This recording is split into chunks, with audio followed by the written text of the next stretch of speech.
What's up, ladies and gentlemen?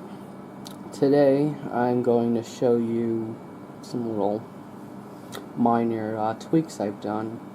Now you may have noticed that the inside of the door was hollowed out by 15 millimeters and that there are 3 new holes here. And, well, as you can hear, there's no more scratchiness because I have printed the door out of TPU filament. Now, you may be wondering, well, what is this? We're going to get to that in a second.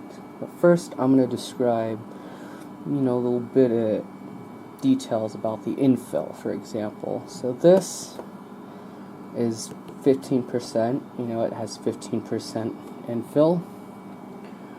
And this is double, so 30, which adds a bit of stiffness, but not too much.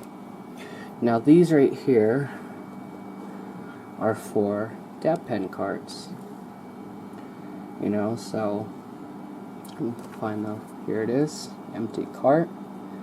I'll show you how well it just fits.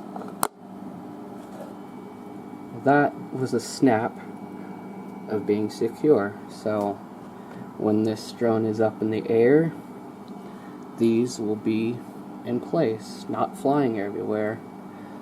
And yeah, that's pretty much it. Those holes are kind of meant to keep this in place, of course. And you may have noticed the pause. It's a two-hand job if you're taking it out. You're putting it in. It's very easy to do with just one hand. But yeah, that's all I want to show y'all. And next time you see this, it will have a TPU square on the inside designed to hold the battery, because you can't smoke carts without batteries. Like and subscribe for more.